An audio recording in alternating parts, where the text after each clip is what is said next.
आएगा कि जो नीम ऑयल है उसको रिपेलेंट करता रहेगा, इसको नजदीक नहीं आने देगा, और पहले कुछ 5 से 6 दिन उसको सर्वाइवनेस के लिए मिलेंगे।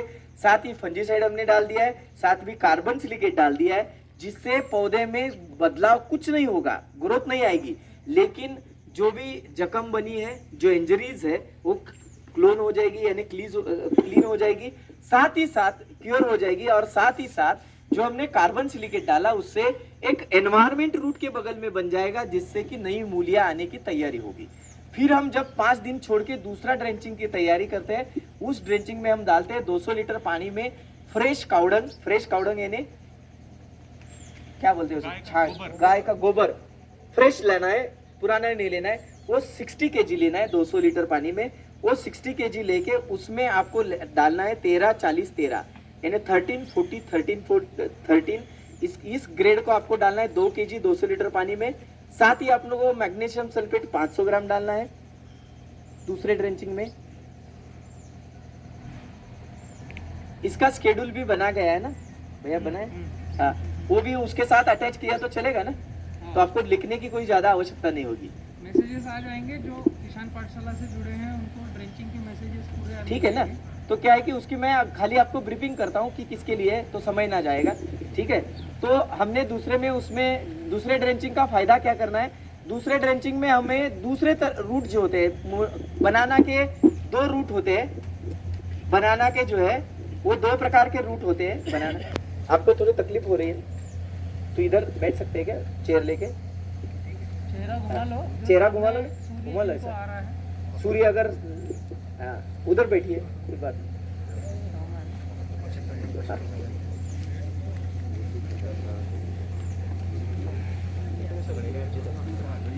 ये चेहरे पे आ रहा था डायरेक्ट। सोशल डिस्टेंसिंग रखो, नहीं तो कोई पकड़ लेगा। 500 रुपये जुर्माना। ठीक है ना अभी? जी ठीक है, अभी आगे थोड़ा सा हम एडजस्ट करेंगे, आप कंटिन्यू रहिए। ठीक है, ठीक है। नहीं, मुंह पे ज्यादा आएगा तो उनकी जो डिस्ट्रैक्ट हो जाते हैं बीच में। ठीक है, तो दूसरी जो ड्रेंचिंग है उसका उद्देश्य क्या है? दूसरी ड्रेंचिंग का उद्देश्य है कि 2 प्रकार के मूलियां होती है बनाना में। एक होते हैं रनर रूट्स, दूसरे होते हैं फीडर रूट्स। जो रनर रूट्स होते हैं, वो रनर रूट्स क्या करते हैं कि पेड़ को खड़ा करने का काम करते हैं। जो रनर रूट्स का बेसिक काम है, पेड़ को खड़ा ही रखना है, उसको गिरने नहीं देना है, क्योंकि ग्रेविटी नीचे खींचती रहती है हर चीज को। हम भी खड़े हैं तो क्यों है? क्योंकि जब हम एक पैर पे खड़े होते हैं तो हम खड़ा नहीं हो पाते, तो 2 पैर लगाते हैं। 2 पैर क्यों लगाते हैं? एक पैर की ग्रेविटी नीचे खींचती है तो दूसरे पैर की ग्रेविटी उसको न्यूट्रल करती है। तो ये दोनों जब बैलेंस करते हैं तो जाके हम खड़ा हो पाते हैं। एक पैर पे खड़ा होते हैं तो पूरी ग्रेविटी एक तरफ इधर यानी सर्कल में खींचती रहती है नीचे की तरफ, तो हम बैलेंस कर नहीं पाते। बात सही है कि गलत है? ऐसे ही पेड़ पौधे या कोई भी चीज ऊपर जो जा रही है उसको ग्रेविटी नीचे खींच रही है, तो ये नीचे गिर ना जाए, इसीलिए सर्कल में पूरी तरह से पेड़ के सर्कल में जो लंबे रूट्स जो डेवलप होते हैं, इसको बोला जाता है रनर रूट्स। इसको क्या बोलते हैं? Runner roots. इसकी लंबाई क्या होती है? तो 11-11 फीट तक वो दूर जाता है। बनाना में कितना फुट जाता है? 11-11 फीट तक वो दूर जाता है। और ये 11 फीट तक जो दूर जाता है, ये इसको बोला जाता है रनर रूट्स। और ये रनर रूट्स क्या करते हैं कि पहले ही कुछ दिन में यानी 47 डेज तक, यानी 47 डेज तक ही, समझ में आ रहा है ना? पक्का समझ में आ रहा है? 47 डेज तक ही ये रूट चलते रहते हैं। और ये 47 डेज तक क्या करते हैं? पेड़ से नीचे धीरे धीरे उतर के वो दूर तक, जहां तक उसको जमीन में जगह मिलती है, वहां तक वो भागते रहते। तो इसकी डेवलपमेंट के लिए अगर वो जो आपने टिश्यू लगाए या आपने कंद लगाया है, या टिश्यू या कंद से अगर पैदा होंगे तो दूर जाएंगे, पैदा ही नहीं हुए तो फिर पेड़ खड़ा होना मुश्किल हो जाता है। फिर वो क्या होता है? पेड़ रनर रूट्स पे ना खड़ा होते हुए वो फीडर रूट पे खड़ा हो जाता है। और फीडर रूट की भी साइज बड़ी होती है, वो लेकिन 1.5 फीट के बाहर नहीं जाते हैं, वो इतना ही दूर जाएंगे।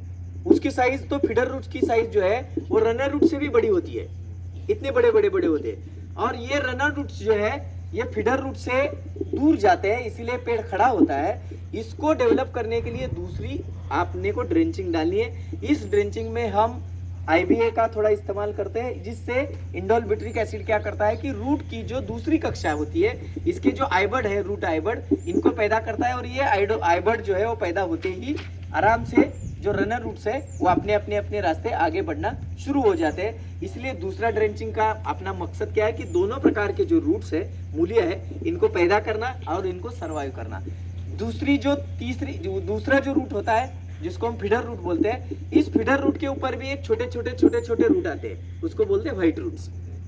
बराबर, उतना ही अपने किसानों को हमारे बहुत सारी कंपनियां जो प्रोडक्ट बेचती है वो रूट दिखा दिखा के प्रोडक्ट बेचते हैं।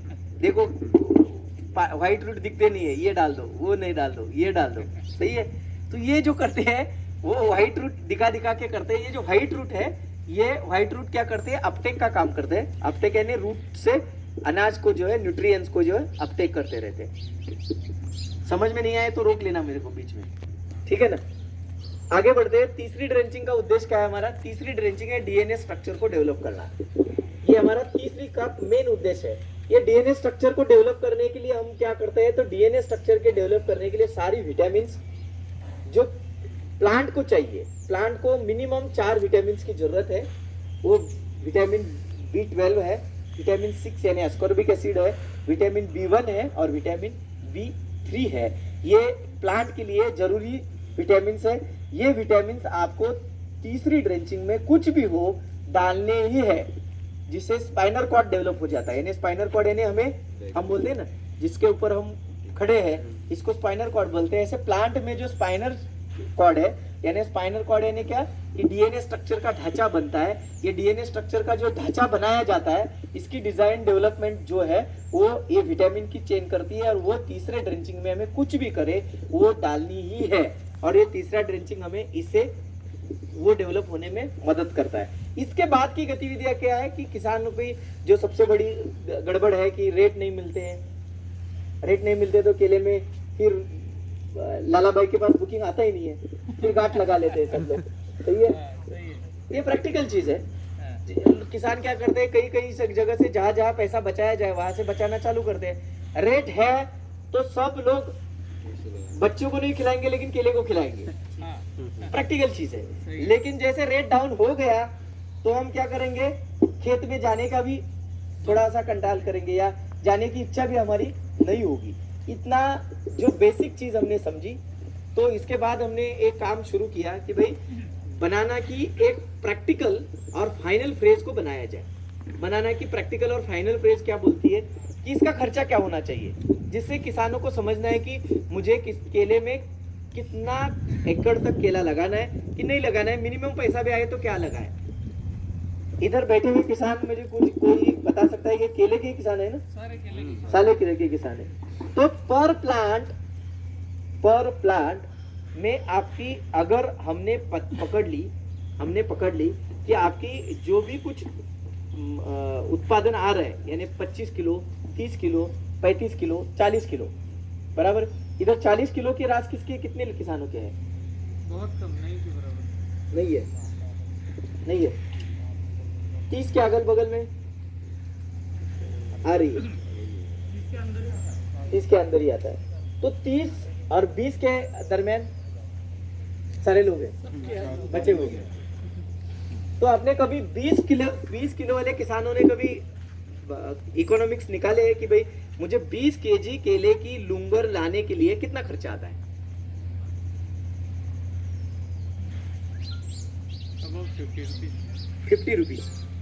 ₹50 के लिए एक प्लांट, सही है। तो 20 केजी का अगर गिना जाए तो कितना केजी के ऊपर कितना खर्चा गया? ₹2.5 गया।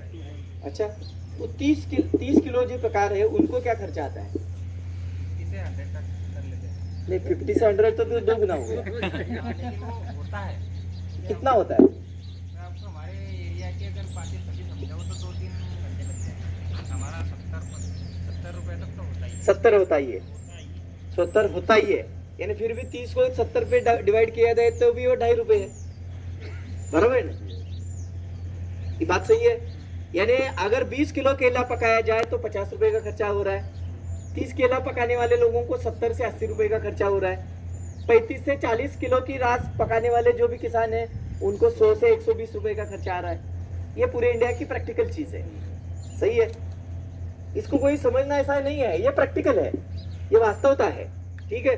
तो अगर हमने 40 किलो की रास को 120 पे डाल दिया तो 3 रुपए का खर्चा आया, बरोबर है। अगर हमने 30 की रास को 70,000 पे डाल दिया तो 2.5 रुपए का खर्चा आया। 20 की रास को 50 पे डाल दिया तो फिर भी 2.5 रुपए का खर्चा आ गया। तो केला अगर पकाया जाए, जो पका रहे हैं इनको पूरे पहले दिन से आखिरी दिन का तक का खर्चा गिनाया जाए। जो लोगों ने बोला कि 50,000 रुपए का खर्चा आ रहा है, 50,000 रुपए का, वो खर्चा होता है 70 से 75,000। और जो लोगों ने बोला कि 70,000 आ रहा है वो होता है 90 से 100 रुपए। ये प्रैक्टिकल चीज है, क्योंकि वो प्री कल्टीवेशन की कॉस्ट नहीं गिनते, बीच में जो मजदूर लगते हैं वो भूल जाते हैं या लगाते नहीं है। उन गिनाते क्या है, फर्टिलाइजर और ट्रैक्टर विक्टर जो कुछ लगाया बाद में निकालने के लिए, ये बेसिक चीजें गिनते हैं जो बड़े लेवल पे खर्चे होती है। लेकिन हम केले में एक्सपोर्ट में हमने जब शुरू किया, 11 साल पहले की बात है, तो हमने फार्मिंग से शुरू किया था, तो हमने पेयर प्लांट की खर्ची निकाली थी, तो उस वक्त में 7 रुपए 10 पैसे की खर्ची थी। पर केजी के ऊपर कितना जा रहा था, एक्सपोर्ट अगर केला करना है तो 7 रुपए 10 पैसे की कॉस्ट चल रही थी। ये 11 साल की पहले की बात है, उसमें 7 रुपए 10 पैसे का केला। और ये इंडियन गवर्नमेंट ने एक्सेप्ट किया था कि केला अगर एक्सपोर्ट की सारी चीजों को सही ढंग पे करना है तो 7 रुपए के ऊपर की खर्ची है, 7 रुपए 10 पैसा 20 पैसे की खर्ची है, तो इसके ऊपर हमें सब्सिडी कितनी देनी चाहिए एक्सपोर्ट में।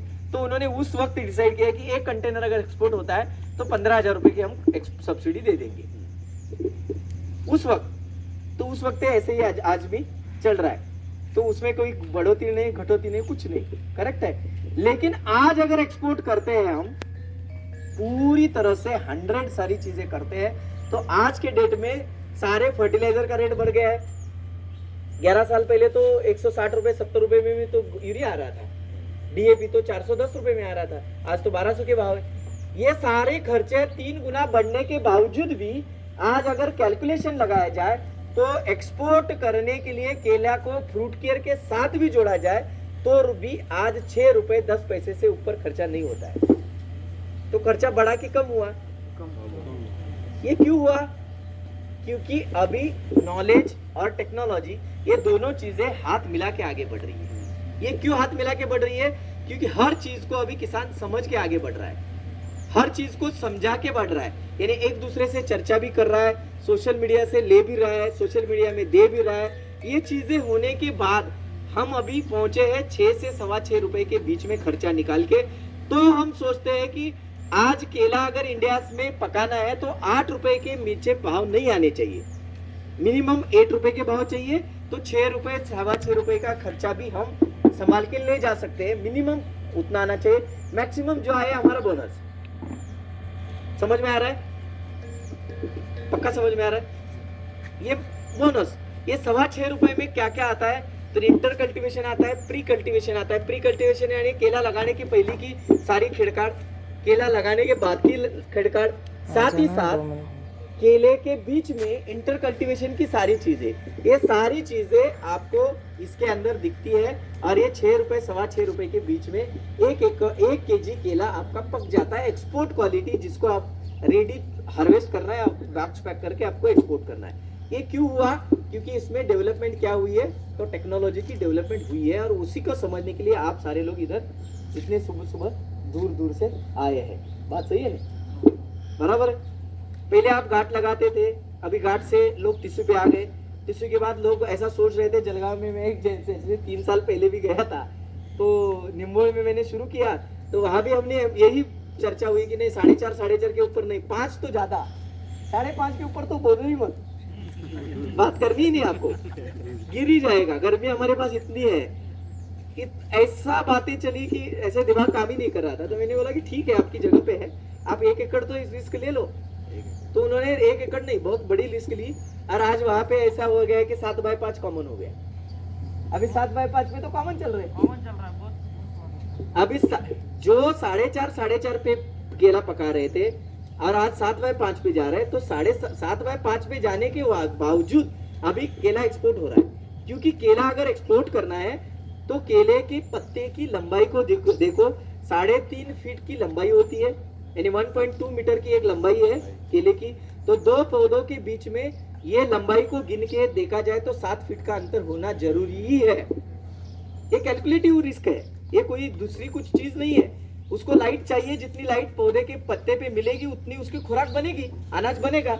अगर उसके पत्ते के पे ऊपर लाइट ही आपने नहीं गिरने दी तो वो खुराक कैसे बनाएगा? तो आपने जो भी खिलाया उसमें आधा तो उसका वेस्ट जाएगा, और फिर वो वेस्ट पत्ते में गिरा रहेगा, तो वो वेस्ट फिर जाके डिसीज बनाएगा। क्योंकि नेचर का दूसरा रूल क्या है, जो चीज डाइजेस्ट नहीं होती है उसको खत्म करने के लिए नेचर क्या करता है, डिसीज को क्रिएट करता है। जैसे अपने बॉडी में कैंसर होता है, ये कैंसर क्या है, आपने जो खाया है, जो आपने खाया के पचाया नहीं है, ऐसी सब जो चीजें शरीर में पड़ी रहती है उसको खत्म तो करना ही है। उसको खत्म करने के लिए डिसीज आते हैं उधर जो नहीं चाहिए, वो फिर वो गलत चीज को खत्म करते हैं, और फिर वो गलत चीज के बाद वो अच्छी चीज में लग जाते हैं, क्योंकि वो पैदा हुए तो उसका तो काम चालू हो गया। समझ में आ रहा है? तो ऐसे ही प्लांट में क्या होता है, शुरुआत में अनडाइजेस्टिव फीड जो है वो डाइजेस्ट नहीं होता है, तो उसको डिस्क्राइब करने के लिए या खत्म करने के लिए बॉडी के अंदर डिसीज पैदा होते हैं। डिसीज कब पैदा होते हैं? जब एनवायरमेंट गड़बड़ हो जाती है। बात सही कि गलत है? एनवायरमेंट में गड़बड़ी नहीं होती है तो कोई भी डिसीज आते हैं क्या प्लांट में? आपके समझ में कभी आया कि यार बारिश आ जाती है तो ये डिसीज आ जाते हैं, ठंडी आ जाती है तो ये डिसीज आ जाती है, जब गर्मी होती है तो कुछ नहीं होता है? बराबर है? कभी समझ में आया? तो ये बेसिक पहले पैथोलॉजी का पहला रूल है कि जिसके बॉडी के अंदर अनडाइजेस्टिव फीड बनेगा या पड़ा रहेगा, उसको खत्म करने के लिए नेचर डिसीज को डेवलप करेगा। तो आपको अगर बॉडी को हेल्दी रखना है तो उतना ही खाओ जितना आपकी बॉडी डाइजेस्ट कर रही है। बात सही है कि गलत है? ज्यादा खाओगे तो स्टोर हो जाएगा, स्टोर होगा तो उसको खत्म करने के लिए फिर बाद में जाके डिसीज क्रिएट होगी। बात सही है? इसीलिए 100 जितना भी डाइजेस्ट हो रहा है उतना ही खाओ जितना आप डाइजेस्ट कर पा रहे हो। ऐसे ही बॉडी में आपको अगर ज्यादा हायर यील्ड लेना है बनाना में, तो बनाना की सारी सिस्टम को डाइजेस्टिव मूवमेंट पे ले जाओ, और डाइजेस्टिव सिस्टम को में लेना है तो उसके सही ढंग की डिस्टेंस की भी आवश्यकता है। और इंडिया का एनवायरमेंट जैसा है, इंडिया सूर्य के पृथ्वी में इंडिया का जो अस्तित्व है वो सूर्य की कक्षा में देखा जाए तो कंधे से लेके कान तक का कक्षा उसके आती है। पूरे साल में आप गर्मी को देखो तो यहाँ से गर्मी शुरू हो जाती है कान की इधर तक, इधर से इधर तक। इसके ऊपर कभी गर्मी इधर से ऊपर से सूर्य आया है बीचों बीच से, ऐसे कभी दिखा या नहीं आपको? समझ में आ रहा है? नीचे गया तो इधर जाएगा, ऊपर आ गया तो इधर आएगा। ये डायमेंशन को देखा जाए तो हमें वो पत्ते को ऐसे इस लेवल पे रखना है कि वो पूरी सनलाइट ले पाए, और पूरी सनलाइट ले पाने के लिए ही उसको 7 फीट का 2 प्लांट के बीच में, प्लांट टू प्लांट का हो या प्लांट टू रो टू रो का हो, ये 7 फीट का डिस्टेंस एक जगह पे कहीं ना कहीं चाहिए ही चाहिए। समझ में आ रहा है? अभी दूसरी जगह पे 5 फीट रखा है हमने। 5 फीट क्यों रखा है? अगर पॉपुलेशन कम हो गई, सबसे कम हो गई, तो दूसरी गड़बड़ी क्रिएट क्या होगी कि हमारा जो यील्ड है वो भी घट जाएगा, और पेड़ जो है वो जल्दी मैच्योर हो गए, और मैच्योर अगर जल्दी हो जाते हैं तो उसमें जो फ्लेवर्स बनने हैं वो आधे अधूरे फ्लेवर्स भी बन जाते हैं। समझ में आ रहा है? समझ में आता है कि नहीं? सुन ही रहे आप, कुछ सवाल कर ही नहीं रहे। इसीलिए 7 बाय 5 जरूरी है। 4 बाय 4, 4.5 बाय 4.5, 5.5 के अंदर जितने भी डिस्टेंस थे उसमें गड़बड़ी क्या चलती थी कि ये जब तक गर्मी है वहां तक बहुत बढ़िया, जैसे बारिश होके जाती थी 3-3 पत्ते 4-4 पत्ते। बात सही की गलत है? अभी 8 ही पत्ते हैं, अभी देखो 8 ही पत्ते। ये गड़बड़ी हर साल की आती थी, अभी थोड़ा इंप्रूवमेंट आ रही है डिस्टेंस सही होने के बाद। तो केले को अगर सही ढंग से पोषण चाहिए, मिलना चाहिए ऐसा आपको लगता है, और आपको बड़े मार्केट में जाना है या हायर यील्ड पे जाना है, तो आपको 35 स्क्वायर फीट एक प्लांट, ये सबसे बेसिक चीज़ है, ये आपको सीखनी है बनाना भी। 35 स्क्वायर फीट, ठीक है? ये डिस्टेंस हो गई, प्राइमरी लगाने के तरीका है।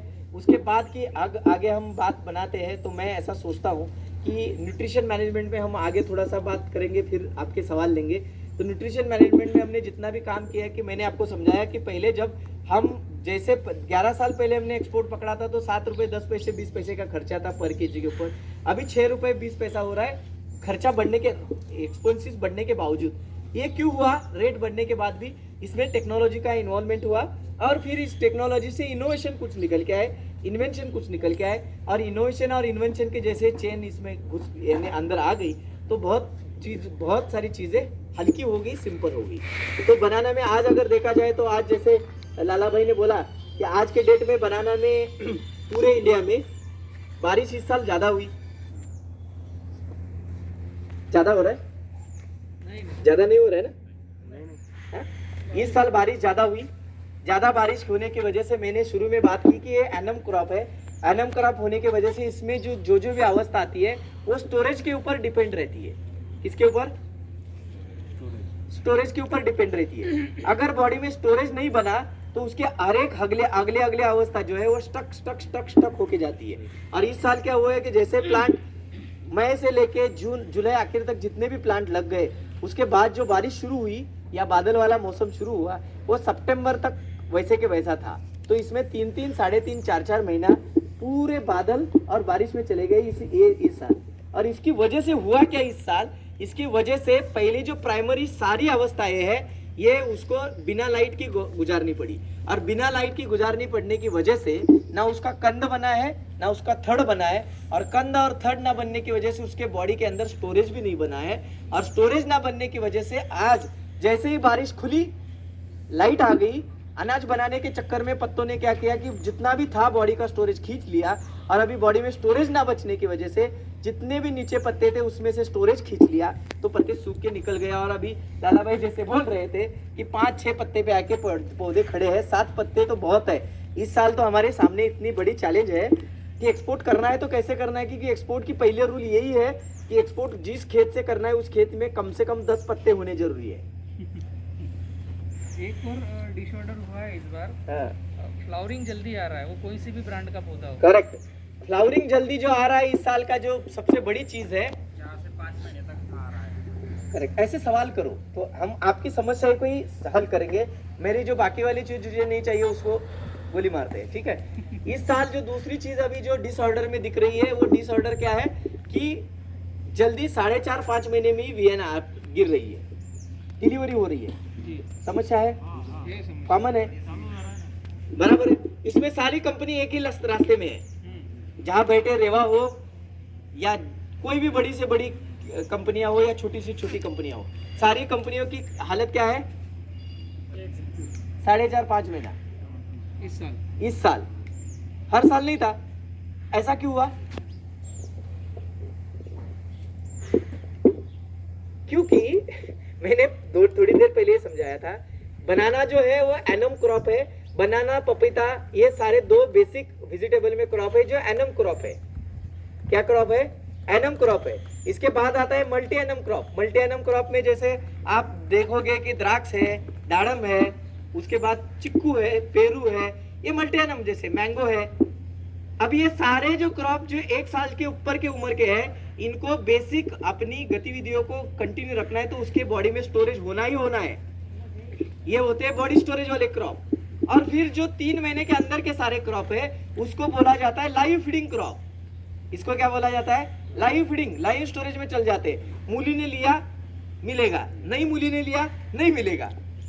सब्जी में देखो, खिलाओगे तीसरे दिन चौथे दिन हार्वेस्टिंग शुरू, नहीं खिलाओगे हार्वेस्टिंग आधा, उसके अगले नहीं हफ्ते नहीं खिलाओगे तो हार्वेस्टिंग बंद।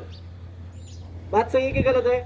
इसको बोलते हैं live feeding crop, live storage crop. और दूसरे क्रॉप आते हैं बॉडी स्टोरेज क्रॉप। मैं आपकी समझने की भाषा में समझा रहा हूं। इस साल क्या हुआ है, जैसे ही पौधे लग गए मई, जून, जुलाई, अगस्त में, इसके पहले जितने भी लग गए, अभी ये पौधे लगने के बाद जो बारिश शुरू हुई और जो बादल का एनवायरनमेंट शुरू हुआ जो लास्ट सितंबर तक चला, इसकी वजह से बॉडी में ना स्टोरेज बना ना लाइव फीडिंग मिला। जो भी खुराक कुछ प्लांट उठा लेता था उसको डाइजेस्ट करने के लिए लाइट भी नहीं थी, क्योंकि बादल वाला मौसम था। जितनी भी लाइट मिली मेरे ख्याल से बीच में जुलाई में कुछ 6 दिन 7 दिन आई थी, वो भी धीमी धीमी आई थी।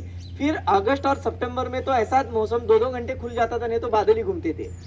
इसकी वजह से लाइटिंग न मिलने की वजह से फोटो फिल्मिंग प्रोसेस जिसको बोलते हैं, प्रकाश संश्लेषण क्रिया जिससे अनाज बनता है, मिनरलाइजेशन टू न्यूट्रलाइजेशन, ये जो चेन पूरी हो जाती है, हाइड्रोलाइज प्रोसेस पूरी होती है बॉडी में, ये प्रोसेस पूरी नहीं हुई और उसकी वजह से बॉडी में स्टोरेज नहीं बना। क्या नहीं बना? स्टोरेज नहीं बना। और जैसे ही एनवायरमेंट खुला तो बॉडी को सेंस आया कि बॉडी के अंदर स्टोरेज नहीं है, तो बॉडी ने क्या किया, उसको बॉडी के ऊपर बायोलॉजिकल स्ट्रेस क्रिएट किया। और ये बायोलॉजिकल स्ट्रेस क्रिएट होने के बावजूद, बायोलॉजिकल स्ट्रेस बनने की वजह से इनके बॉडी में जो सेंस होते हैं उसको बोलते हैं यल सिस्टम। इसको क्या बोला जाता है? यल सिस्टम कंट्रोल बोला जाता है। ये यल सिस्टम कंट्रोल क्या करती है, जैसे ही अगर बायोलॉजिकल स्ट्रेस बन जाए और बॉडी उसको संभाल नहीं पाती है तो सबसे बाद में बनी चीज को पहले डिस्ट्रॉय कर लेती है। सबसे आखिर में बनी चीज को क्या कर लेती है? डिस्ट्रॉय कर लेती है। और बॉडी में सबसे आखिर में क्या बना है? बंच बना है, बर्ड बनी है, तो बर्ड को बाहर दे दिया, तो उसको बोलते हैं एबॉर्शन प्रोसेस, एबॉर्ट प्रोसेस। क्या बोलते हैं? एबॉर्ट कर दिया। क्यों एबॉर्ट कर दिया? क्योंकि बॉडी में इस साल स्टोरेज नहीं है, तो ग्रोथ ही नहीं कर पाएगा, तो उसको खुद को संभालना है। तो बॉडी क्या करती है? खुद को बचाने के लिए आगे जो बढ़ने वाली आखिर की चीज है उसको खत्म कर देती है। तो खत्म करना है तो उसको पका के छोड़ देना है। इसके लिए उसने उसको क्या किया, कम समय में भी अबॉर्ट कर दिया। और ये अबॉर्ट होने की वजह से ही 4-4.5 महीने में आपको क्या दिख रही है? फ्लावरिंग दिख रही है। क्यों फ्लावरिंग आ गई? क्योंकि बॉडी में स्टोरेज नहीं है। अभी रोकना है तो क्या करना है? रोकेंगे नहीं तो उसमें वजन नहीं आएगा, क्वालिटी भी नहीं आएगी, एक्सपोर्ट भी नहीं होगा, क्योंकि वो अबॉर्ट है। जैसे बच्चा 6.5 महीने के अंदर आता है उसको हम बोलते हैं अबॉर्ट हो गया। करेक्ट है? क्यों आता है? जैसे कोई एक्सीडेंटल चीज बढ़ जाती है या ह्यूमन बॉडी में कोई डिसीज आ जाता है जो बॉडी की स्टोरेज को खत्म कर लेता है। ये बॉडी की स्टोरेज को जैसे वो खत्म कर देता है, बॉडी ट्रेस में चली जाती है, और ट्रेस में चली जाती है तो एबॉर्शन हो जाता है। समझ में आ रहा है? और ये बायोलॉजिकल स्ट्रेस क्यों बना? क्योंकि बादल और बारिश रहने की वजह से बॉडी ने स्टोरेज बनाया नहीं, और स्टोरेज और बॉडी में स्टोरेज ना बनने की वजह से ये एबॉर्ट कंडीशन क्रिएट हो गई। और ये एबॉर्ट कंडीशन अभी क्या कर रही है? अनमैच्योर कंडीशन में या प्रेगनेंसी के बीच में से ही क्या कर रही है? उसको फ्लावरिंग डाल रही है। और ये फ्लावरिंग डालने की वजह से अभी आपको सेंस उल्टे करने, क्या करने? जिसके पास शुरू हुआ है उनको 5-5 kg फॉस्फोरिक एसिड और आधा लीटर CCC क्लोरोमैक्वाट क्लोराइड, आधा litre chlormequat chloride, 5 kg phosphoric acid, ये जैसे ही ड्रिप से छोड़ोगे बॉडी में सेंस चला जाएगा कि न्यूट्रिशन मैनेजमेंट हो रही है। एंजाइम्स एंड ऑक्सीजन जो है इसमें क्या दिया? CCC क्या करता है? ग्रोथ रोधक है। वो क्या करता है? बॉडी में जाके जितने भी एंजाइम्स है उसको रोक देता है, और एंजाइम जैसे रुकते हैं अनाज बनाने की गतिविधियां 50% से रुक जाती है। और फिर जो आपने फॉस्फोरिक एसिड डाला, वो फॉस्फोरिक एसिड क्या करता है? जो बॉडी में जाके बाइनर्स कोन है उसके अंदर की जो स्टेबिलिटी है उसको बैलेंस कर देता है। जैसे वो बैलेंस हो जाएगा, बॉडी में सेंस चला जाएगा कि न्यूट्रिशन मिल रहे हैं, आगे की गतिविधियां हो सकती है, एबॉर्शन रोक दिया जाए। और फिर बॉडी क्या करती है? एबॉर्शन रोक देगी। जैसे एबॉर्शन रुक जाएगा फिर आपको बफर डोज डालने हैं। जैसे आपको 1 kg फॉस्फोरिक एसिड, उसके साथ 10 kg 10-26-26 24-24-05 kg और DAP 5 kg, ऐसे बफर डोज 5 से 6 बार ड्रिप से 4-4 दिन में छोड़ने हैं। खर्चा बहुत कम आएगा क्योंकि आप खातर जो जमीन में डाल रहे थे वही ड्रिप से छोड़ रहे। ये खातर आपको लगातार एक से पीछे एक छोड़ने हैं, जिससे जो बॉडी के ऊपर स्ट्रेस बना है, बॉडी में स्टोरेज नहीं बना है, ये स्टोरेज रिकवर हो जाएगा, रिकॉल हो जाएगा, और बॉडी फिर आगे की जो गतिविधियां ग्रोथ की उसके तरफ आगे बढ़ेगी। तो आज जो डालने वाली थी, एबॉर्शन करने वाली थी, वो रुक के अगले कम से कम महीना 1.25 महीने के लिए आगे प्रोलॉन्ग हो जाएगी। तो उस समय में आपकी बर्ड की साइज बढ़ेगी, ग्रोथ प्रॉपर पूरी हो जाएगी, और फिर नॉर्मल कंडीशन से उसकी डिलीवरी हो जाएगी। क्लियर हो रहा है? तो प्रति एकड़ का है या प्रति हजार? प्रति एकड़ का, प्रति हजार, सॉरी, एकड़ में कुछ नहीं होता है केले में। जो कुछ ड्रिप से लिखा जाता है वो 1000 पे लिखा जाता है। सर अगर 5 मंथ कंप्लीट भी हो गया तो भी वो फॉस्फोरिक एसिड थोड़ा डाल सकते हैं। अभी आपके दिमाग में ऐसा कुछ बहुत सारे जो इससे पहले लिखा है कि, या आपने पढ़ा होगा कि 5 महीने के बाद केले में डिलीवरी के बाद फास्फोरस नहीं चाहिए, ऐसा आपने आज तक पढ़ा है। लेकिन करते हैं बहुत सारे, रिकमेंड भी करते हैं कि मत चलाओ। हाँ, आपको मैं समझा दूं कि नाइट्रोजन, फॉस्फेट और पोटेशियम, ये 3 चीजें तत्व ऐसे हैं, ये 3 चीजें पैदा से खत्म होने तक हर दिन चाहिए, हर वक्त चाहिए। इसकी मात्रा बदलनी है। जैसे आदमी जब पैदा होता है तो दूध पीता है, दूध के दांत गिर जाते हैं तो दूध पीना बंद कर देता है। बात सही है कि गलत है? हम पहले दांत गिर गए, दूसरे आ जाते हैं, तो हम क्या करते हैं, पहले दूध पीना बंद कर देते हैं, फिर साग सब्जी रोटी खाना शुरू कर देते हैं, करेक्ट है। फिर आदमी जितना पहले दूध पी रहा था बाद में जाके शराब पी देता है आखिरी मोमेंट पे, बॉडी को बैलेंस करता है। चीज को समझने जैसी चीज क्या है कि अभी आपने दूध बंद कर दिया, उसमें भी प्रोटीन मिल रहे थे, बॉडी के साथ साथ प्रोटीन के साथ बॉडी की जो बेसिक चीजें न्यूट्रिशन चेन है वो मिल रही थी, छोटे मोटे विटामिन भी मिल रहे थे। अभी जब आपने साग सब्जी वेजिटेबल से लेके बाकी सारी चीजें खाई, उसमें क्या मिला, वही मिला ना, ऊर्जा मिली और विटामिन मिले। दूसरी चीजें है क्या, आपने तरीका क्या बदला, खाली माध्यम को चेंज किया। ऐसे ही पेड़ पौधे में या पशु पक्षी में आप ऐसा थोड़ी होता है कि भाई इस उम्र तक ये डालो, उसके बाद ये डालो, उसके बाद ये डालो।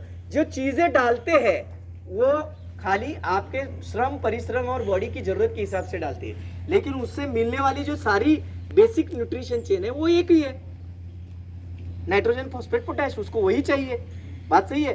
तो अगर बॉडी ग्रो कर रही है, अगर बॉडी ग्रो कर रही है, तो अगर आपने 5वें महीने में पूरा फॉस्फेट बंद कर दिया, तो बॉडी के ग्रोथ के लिए जैसे हर तीन न्यूट्रिशन का 3 काम है। नाइट्रोजन क्या करता है, नई चीज को बढ़ावा देता है, क्लोरोफिल को बढ़ावा देता है, यानी हरित तत्व को जो है, हरित द्रव्य बोलते हैं इसको बढ़ावा देता है, यानी ग्रोथ करना नाइट्रोजन का रोल है, करेक्ट है। फॉस्फेट क्या करता है, बॉडी का स्पाइनल स्ट्रक्चर बनाता है। पोटेशियम क्या करता है, जो नाइट्रोजन और फॉस्फोरस ने बनाया उसको मैच्योर करता है। बात खत्म। अभी 7-6 महीने जब वियान हो गया है, उसके बाद बॉडी में ग्रोथ नहीं है, आपको लगता है कि अभी नया पत्ता आने वाला नहीं है, तो क्यों चाहिए फॉस्फेट। लेकिन केले की लंबाई भी बढ़नी है, उसके अंदर भी फाइबर बढ़ रहा है, उसके अंदर भी फ्रुक्टोज बन रहा है, उसके अंदर भी स्टार्च बन रही है, उसके अंदर भी ग्लूकोज बन रहा है, उसके अंदर भी सुक्रोज बन रहा है। ये 5-5 चीजें अगर बॉडी में बन रही है उसके अंदर, तो उसको क्यों नहीं चाहिए फॉस्फोरस। डालने का जो तरीका है वो कम कर दो, 1 kg के ऊपर डालो मत, लेकिन चाहिए आखिरी दम तक। कोई भी पेड़ पौधा हो, चाहिए छोटा पार्ट चाहिए, लेकिन चाहिए आखिरी दम तक। बढ़ाना है, यानी पोटैश को आप 10 गुना से बढ़ाओ, नाइट्रोजन को 1 गुना कर दो, फॉस्फेट को 1 गुना कर दो। ये एक तरीका होता है कि न्यूट्रिशन मैनेजमेंट चेन। यही मैंने मेरे करियर के शुरू की तब फिलीपींस में जाके सिखाया, और वहां से जो उनकी जो 52 डेज की केले की ट्रांजिट पीरियड भी सक्सेस हो जाएगी, क्योंकि उस जो पौधा पेड़ जो फ्रूट बने, उस फ्रूट में वो सारे तत्व आए जो प्री मैच्योर नहीं थे, वो प्रॉपर मैच्योर थे। अदरवाइज क्या होता है कि आपके केले में आधे 2-4 केले अभी बनने बाकी है, तो वो ऊपर के पकना चालू हो जाते हैं। ये क्यों होते हैं, क्योंकि उसके बाद हम नाइट्रोजन और पोटेशियम ठोक देते हो अगले लास्ट से 3 महीने, बाकी कुछ करते ही नहीं है, तो उसमें प्री मैच्योरिटी आ जाती है। हमने अभी तक इन एग्रोनॉमिस्ट से सुना है जी, वो यही सुना है जी, इसीलिए आपकी बड़वानी में आवश्यकता है। नहीं बात आपकी भी नहीं है।